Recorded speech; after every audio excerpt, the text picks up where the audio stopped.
Halo pemirsa Kitab Mawas Diri. Dalam video kali ini, saya akan membawakan sebuah pembahasan yang berjudul Sejarah Singkat Majapahit. Dan semoga pembahasan ini dapat menjadi pengetahuan untuk kita semua. Tanpa berlama-lama lagi, langsung saja kita ke pembahasannya. Sejarah terbentuknya Kerajaan Majapahit dan pemberontakan yang terjadi di Majapahit. Yang pertama, sejarah terbentuknya Kerajaan Majapahit. Berdasarkan isi dari kitab Nagarakertagama dan Pararaton, berdirinya Kerajaan Majapahit sebenarnya tidak lepas dari eksistensi Kerajaan Singosari yang pada awalnya didirikan oleh Ken Arok. Cerita ini bermula dari terbunuhnya Raja Kertanegara, Raja Singosari terakhir, ketika terjadi serangan dari Jayakatwang. Menantu Kertanegara yang bernama Raden Wijaya berhasil meloloskan diri dari musibah pemberontakan tersebut. Ia melarikan diri ke Madura dan diterima dengan baik oleh Bupati Sumenep, yaitu Arya Wiraraja. Raden Wijaya diberi hadiah berupa tanah di hutan tarik yang ada di daerah Sidoarjo, Jawa Timur dari hasil tipu daya yang dilakukannya kepada Jayakatwang atas nasihat dari Arya Wiraraja. Raden Wijaya membangun sebuah desa yang kelak diberi nama Majapahit.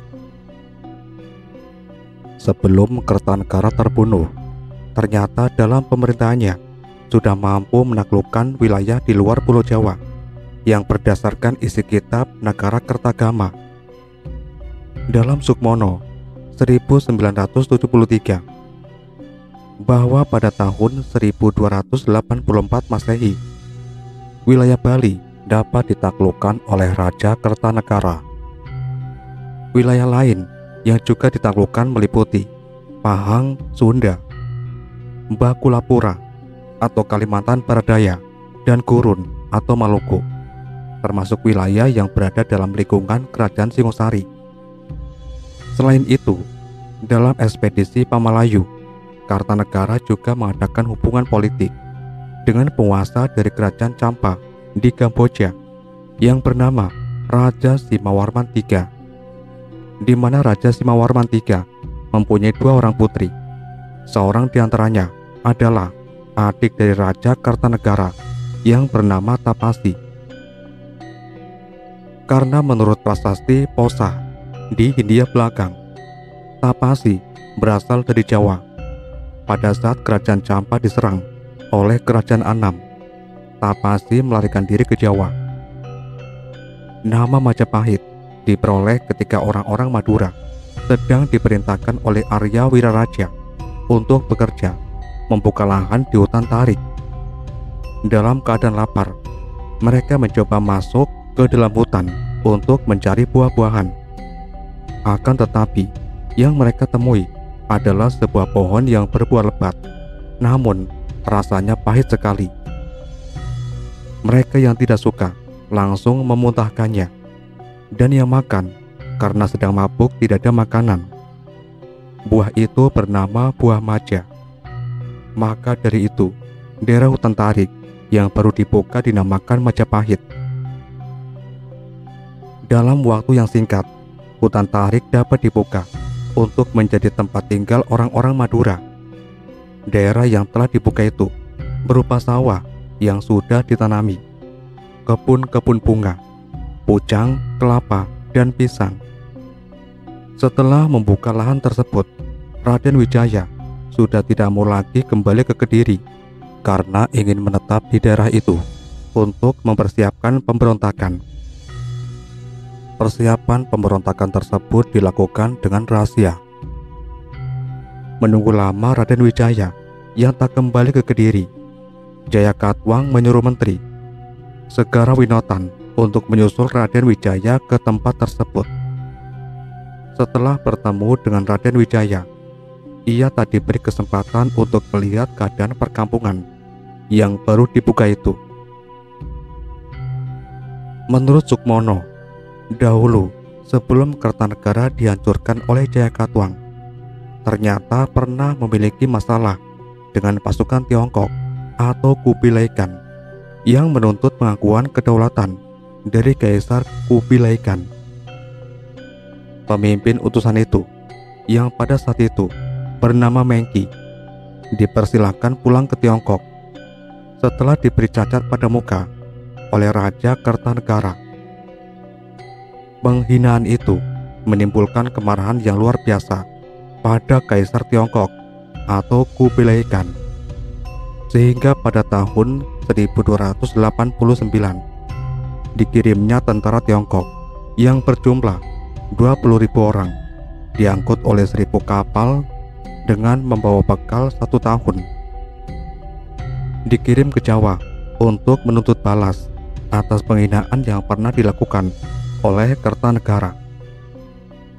Pelabuhan yang menjadi tempat pertama pendaratan rombongan pasukan Tiongkok adalah Tuban dan Pelabuhan Sedayu di dekat Surabaya.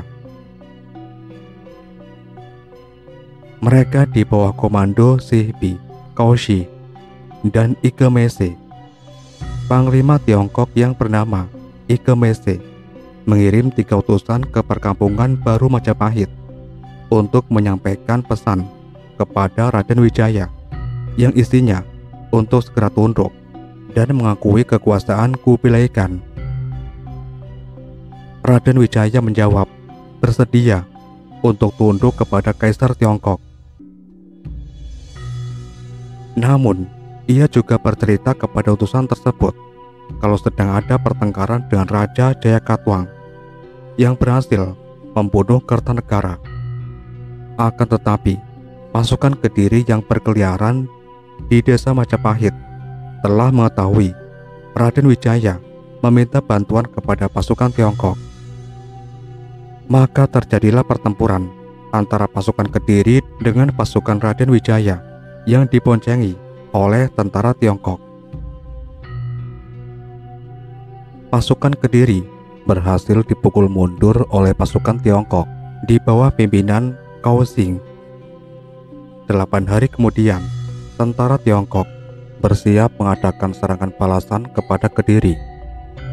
Hal ini dimanfaatkan oleh Raden Wijaya untuk menghantam musuh-musuhnya.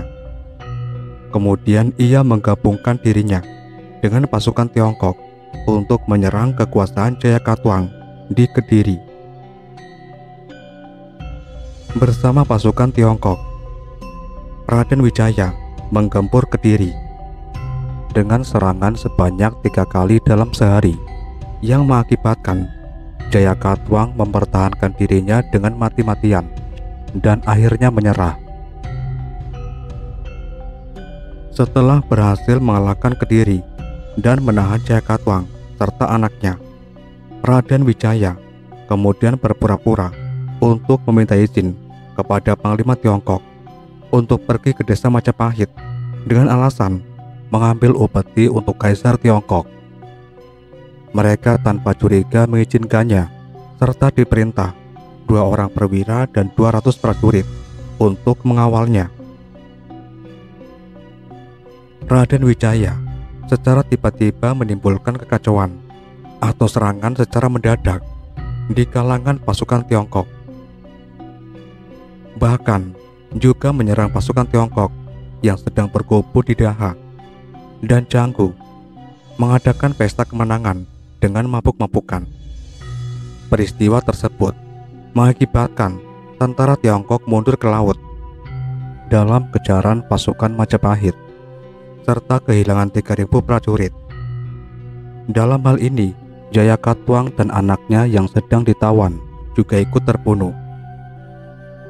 Dengan terbunuhnya Jayakatwang dan terusirnya pasukan Kubilai Khan, maka hal itu mengukuhkan Raden Wijaya sebagai Raja Majapahit yang pertama.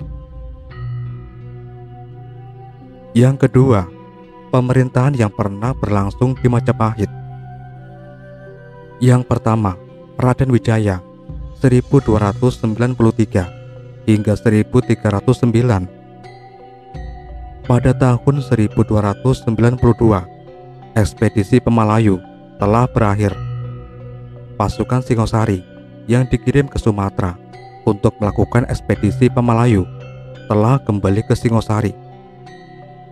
Mereka kaget karena Raja Kertanegara sudah tiada, dan mereka juga tidak tahu kalau ada peristiwa yang menghancurkan kerajaan Singosari.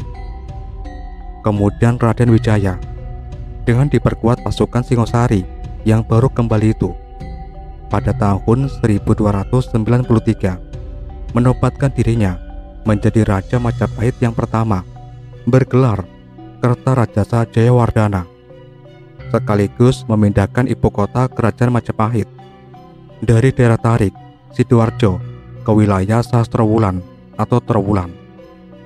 Ia mempunyai 4 orang istri yang semua anak Kertanegara, yaitu pertama Tribuana atau Mahalalita yang menjadi Parameswari, kedua adalah Mahadewi, yang ketiga Jayendra Dewi atau Prajna Paramita, dan keempat atau yang bungsu bernama Gayatri atau Rajapatni. Gayatri atau Rajapatni lebih terkenal karena dari keturunannya kekuasaan Majapahit terus berlangsung. Selain keempat orang istrinya itu, dalam Nagara Kertagama juga menyebut seorang istri Kertarajasa, tetapi bukan anak dari Kertanegara yang bernama Indreswari, sebagai Parameswari yang berputra Kaligemet atau Jayanegara. Raja Kertarajasa memerintah dengan tegas dan bijaksana, maka keadaan kerajaan menjadi aman dan tentram. Dalam sistem pemerintahannya, ia menyamakan dengan sistem yang pernah dipakai oleh kerajaan Singosari, tetapi ia hanya kepada 3 menteri ditambah 2 lagi, yaitu Rakian Rangga dan Rakian Tumenggung. Sementara itu, pembantu-pembantunya yang setia telah mendampingi dan mengawalnya pada saat ia masih menderita dulu dalam rangka menegakkan kerajaan Majapahit, diberi tempat yang semestinya dalam pemerintahan. Sedangkan Wiraraja yang memberi nasihat kepadanya saat masa perang dengan Jayakatwang diberi kedudukan lebih tinggi, serta wilayah kekuasaannya ditambah daerah Lumajang sampai Blambangan. Pada masa itu terjadi sebuah pemberontakan, yakni pemberontakan Ronggolawe pada tahun 1293 dari Tuban. Nama Ronggolawe menurut Mulyana pada Piagam Penanggungan, nama Ronggolawe atau Arya Adigara terhadap kerajaan Majapahit yang mengangkat Nambi sebagai patih kerajaan. Akan tetapi pemberontakan tersebut pada tahun 1309 dapat digagalkan. Raden Wijaya atau Kertarajasa Jayawardhana wafat pada tahun 1309 dan meninggalkan 1 anak dari Gayatri, yaitu Diyawiya atau Raja Dewi yang diberi julukan Bredaha, dan Sri Gitarja atau Tribuana Tunggadewi sebagai Bre Kahuripan. Sedangkan istri kedua dan ketiga tidak meninggalkan keturunan. Yang kedua, Jayanegara 1309 hingga 1328. Setelah Kertarajasa wafat, kekuasaan digantikan oleh anaknya, yaitu Indreswari atau Parameswari yang bernama Kaligemet. Dan pada saat itu, Kaligemet masih relatif muda. Setelah naik tahta, Kaligemet bergelar Jayanegara. Dalam pemerintahannya, Jayanegara mengalami banyak kesulitan, terutama karena banyak terjadi pemberontakan-pemberontakan dalam kerajaan. Pada masa pemerintahan Jayanegara, terjadi banyak pemberontakan. Pemberontakan-pemberontakan tersebut adalah pemberontakan Lembu Sora. Pada tahun 1311, pemberontakan ini disebabkan siasat adu domba dan tebar fitnah yang dilakukan Mahapati terhadap Lembu Sora. Karena ingin menyingkirkannya, Mahapati memfitnah Lembu Sora membunuh Mahesa Anabrang setelah menumpas Ronggolawe. Lembu Sora sebenarnya hampir dihukum mati karena hal tersebut. Karena Mahapati sudah mengadukannya pada Sang Prabu, akan tetapi Mahapati berpura-pura membela Lembu Sora supaya tidak dihukum mati. Mahapati meminta Sang Prabu untuk mengirimkan surat menyerahkan jiwa raga di hadapan Sang Prabu. Saat surat itu diberikan kepada Mahapati, ia tidak puas dengan jawaban Lembu Sora. Dilaporkannya Lembu Sora beserta kawan-kawannya sudah sepakat akan berkhianat. Saat Lembu Sora beserta kawan-kawannya akan menemui Sang Prabu di istana, pasukan Majapahit yang sudah dipersiapkan oleh Nambi sudah menghadangnya. Lembu Sora tetap memaksa masuk untuk menemui Baginda Raja. Perkelahian terjadi. Akhirnya Lembu Sora dan kawan-kawannya mati terbunuh dalam perkelahian tersebut, sehingga siasat Mahapati berjalan dengan baik. Pemberontakan Nambi. Pemberontakan yang kedua terjadi pada tahun 1316 yang dilakukan oleh Patih Majapahit sendiri yang bernama Nambi. Strategi Nambi dalam melakukan pemberontakan ini diperkuat dengan membuat benteng perang di Pajarajakan serta di wilayah ayahnya, yaitu di Lumajang. Nambi tidak lain adalah anak dari Pranaraja atau Mpu Sina yang masih ada hubungannya dengan Wiraraja yang pernah diberi kekuasaan oleh Kertarajasa karena jasa-jasanya. Hal itu diketahui ketika Nambi menjadi incaran Mahapati. Nambi juga pernah bercerita kepada Mahapati bahwa Raja Jayanagara tidak pernah suka kepadanya. Supaya tidak terjadi kesalahpahaman antara Nambi dan Sang Prabu, Mahapati memberi nasihat kepada Nambi untuk sementara waktu tinggal di Lumajang. Nambi pun percaya dengan nasihat Mahapati, dan kebetulan ayah Nambi yang bernama Pranaraja telah meninggal. Berita kematian Pranaraja sampai di istana Majapahit. Sebagai rasa belasungkawa, Sang Prabu mengirimkan utusan ke Lumajang. Kemudian Mahapati menasihati Nambi lagi untuk memperpanjang cutinya, dan Mahapati akan menyampaikan kepada Sang Prabu. Nambi bersedia dengan nasihat Mahapati. Akan tetapi, pada saat Mahapati datang ke istana dan menghadap Sang Prabu, ia menyampaikan apa yang telah diketahuinya, yaitu segala sesuatu yang dipersiapkan oleh Nambi untuk memberontak kepada kerajaan Majapahit, sekaligus ditambah pembesar-pembesar Majapahit yang berangkat ke Lumajang secara sukarela untuk menambah kekuatan dalam pemberontakan yang akan dilakukan oleh Nambi. Kemudian untuk menumpas pemberontakan tersebut, Sang Prabu memerintahkan pasukan Majapahit di bawah pimpinan Mahapati untuk dikirim ke wilayah Pajarakan dan Lumajang.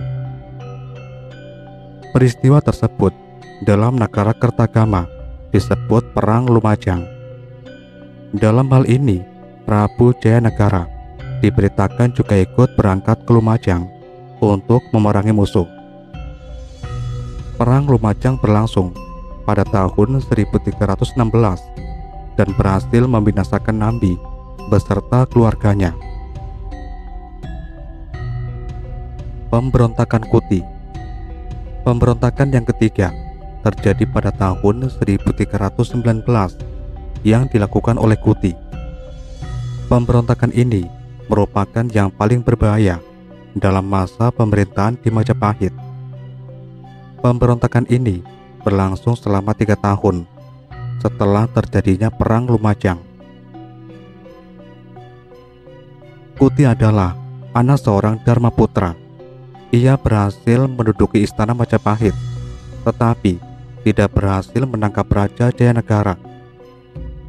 Dalam pemberontakan ini, Raja Jayanegara terpaksa melarikan diri ke desa Bebandel yang dikawal oleh pasukan lindungan penjaga istana atau yang disebut dengan pasukan Bhayangkara sebanyak 15 orang dan dipimpin oleh Gajah Mada. Beberapa saat kemudian, Gajah Mada dan pasukan Bhayangkara berhasil menumpas pemberontakan tersebut dibantu oleh para pembesar dan rakyat Majapahit, sehingga Jayanegara tanpa suatu rintangan dapat kembali ke ibu kota untuk melanjutkan pemerintahannya. Dan atas dasarnya, Gajah Mada pada saat itu juga diangkat menjadi patih di Kauripan, dan 2 tahun kemudian menjadi patih di Daha. Jayanegara wafat pada tahun 1328.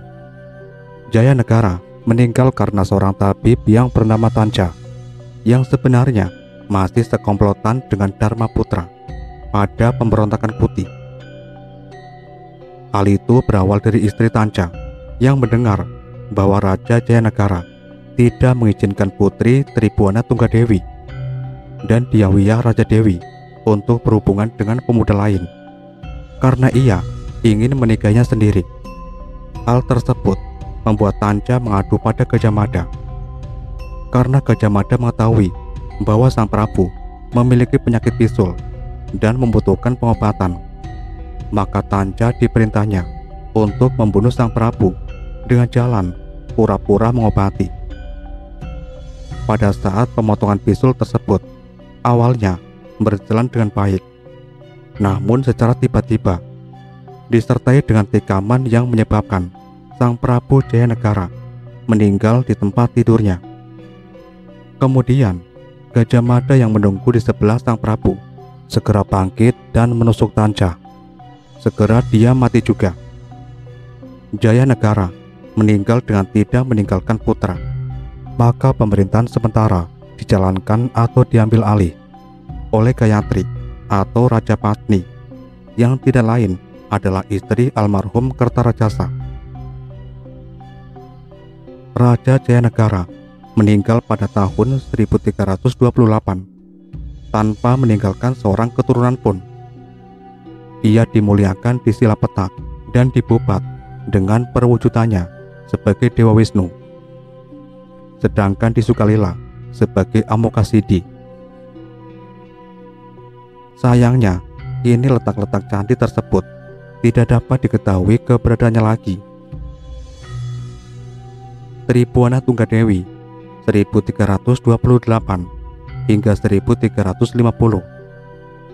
Dengan wafatnya Raja Jayanegara yang dibunuh oleh Tanca, berarti kebebasan bagi putri Tribuana Tunggadewi dan Dyawiyah Raja Dewi Maharajasa yang sebelumnya dikekang oleh Raja Jayanegara.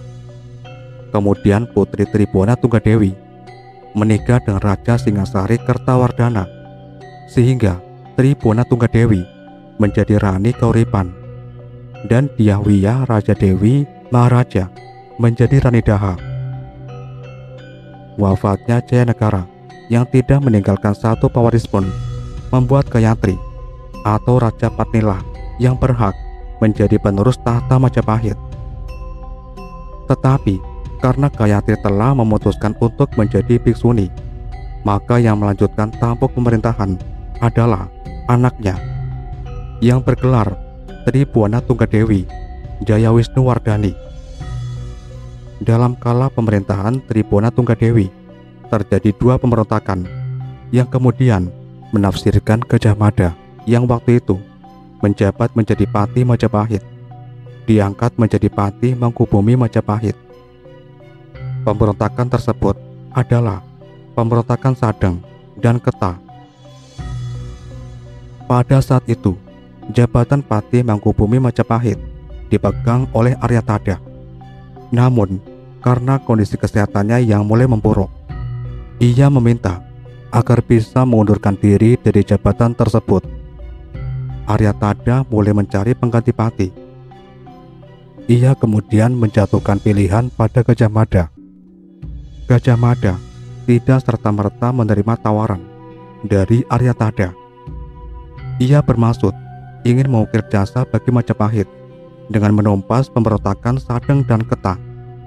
Tetapi ia hanya berhasil menumpas pemberontakan Ketah, sementara pemberontakan Sadeng berhasil dilakukan oleh Ratu Tribhuwana Tunggadewi sendiri. Pada tahun yang sama dengan munculnya dua pemberontakan tersebut, yakni pada tahun 1331, Patih Gajah Mada diangkat menjadi Patih Mangkubumi. Pada saat pengangkatannya menjadi Patih Mangkubumi, ia mengucapkan sumpah yang dikenal di kemudian hari sebagai Sumpah Palapa.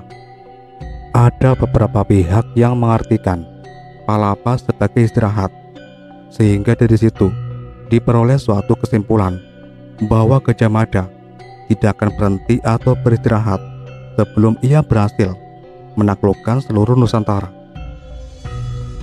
Dalam versi yang berbeda disebutkan bahwa daerah yang ingin ditaklukkannya adalah Gurun, Seran, Tanjung Pura, Haru, Pahang, Dompo, Bali, Sunda, Palembang, dan Tumasik. Dalam jenjang waktu pemerintahan Tribhuwana Tunggadewi inilah Majapahit mulai melakukan ekspansinya untuk memperluas wilayah kekuasaan. Pada tahun 1350, Gayatri wafat, sehingga Tribhuwana Tunggadewi meletakkan tahtanya kembali untuk dilanjutkan oleh Hayam Wuruk yang merupakan anak dari hasil pernikahannya dengan Kertawardhana. Hayam Wuruk lahir pada tahun 1334. Hayam Wuruk 1350 hingga 1389. Hayam Wuruk memerintah kerajaan Majapahit dengan gelar Sri Rajasa Negara. Ia merupakan raja termuda yang pernah dimiliki oleh Majapahit. Nama lengkapnya adalah Dia Hayam Wuruk. Hayam berarti ayam, sedangkan Wuruk berarti muda, sehingga nama Hayam Wuruk berarti ayam yang masih muda. Di bawah pemerintahan raja muda ini, kerajaan Majapahit mengalami masa kemasan. Hal ini dibuktikan melalui keberhasilannya dalam menguasai hampir seluruh wilayah Nusantara, bahkan juga dari jazirah-jazirah Malaka atau negara-negara ASEAN yang berada di sekitar Selat Malaka sekarang. Di bawah Panji Majapahit bersama patihnya Gajah Mada.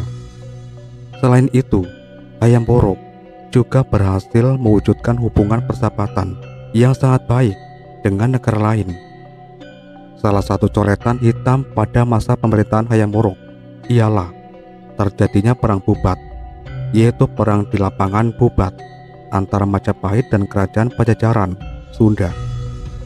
Ketika Prabu Hayam Wuruk dalam strategi penaklukan Sunda menggunakan cara menikahi putri Sunda yang bernama Dia Pitaloka, sehingga terjadi perbedaan pendapat pada Raja Sunda dan Gajah Mada yang berakhir pada perang Bubat.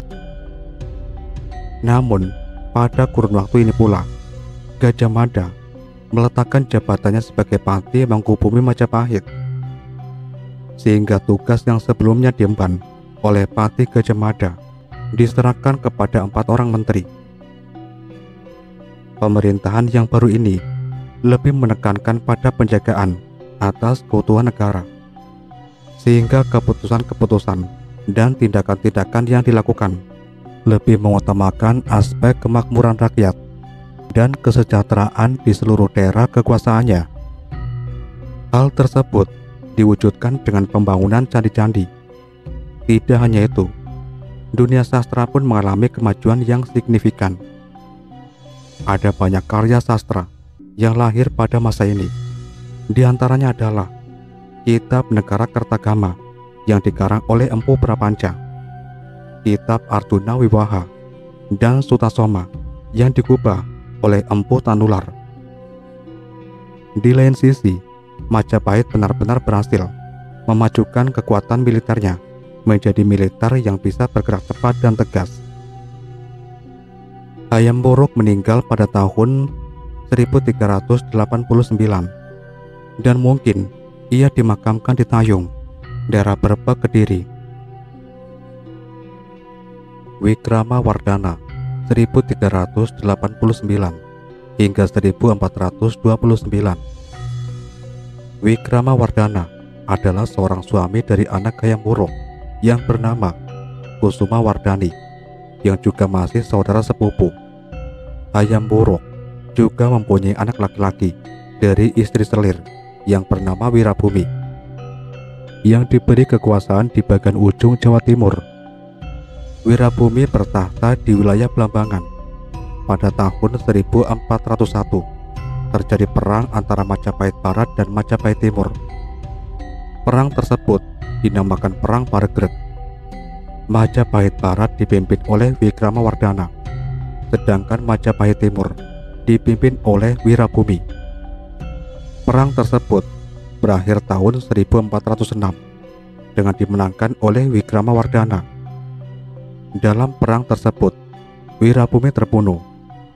Selain itu, Sukmono, menurut catatan dari Laksamana Cheng Ho, pada tahun 1405, saat terjadinya perang tersebut, ia dan utusan dari Tiongkok sedang berada di kerajaan Majapahit Timur.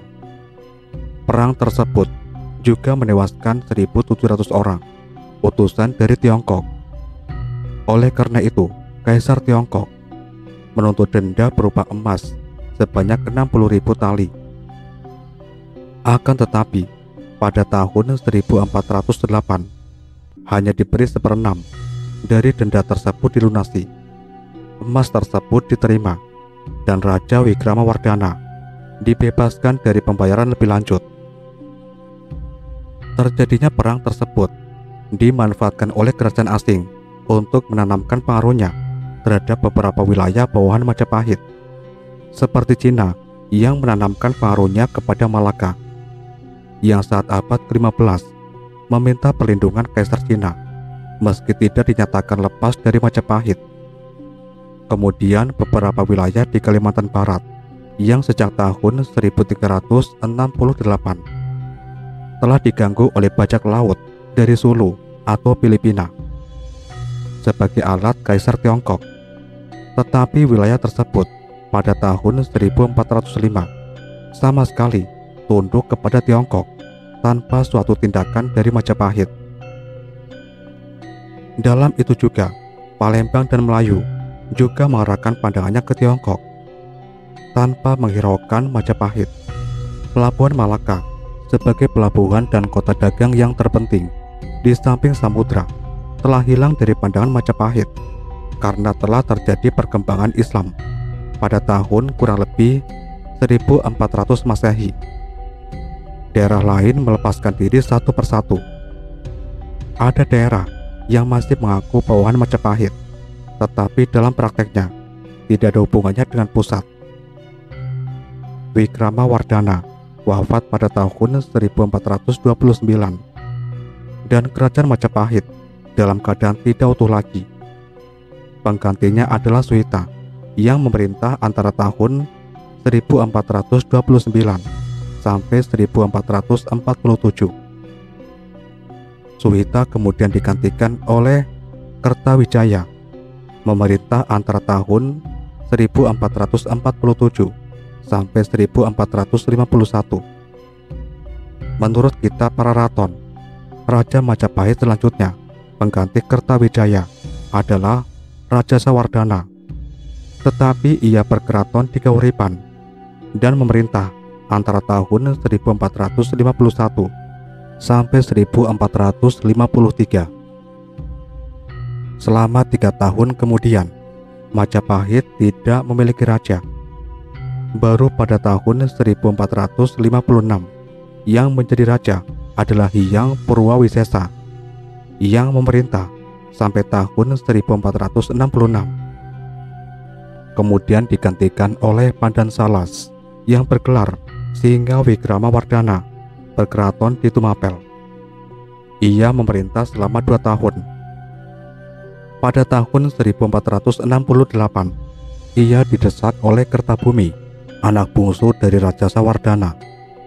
Kemudian, ia memindahkan pusat pemerintahannya ke Daha, sampai ia wafat pada tahun 1474.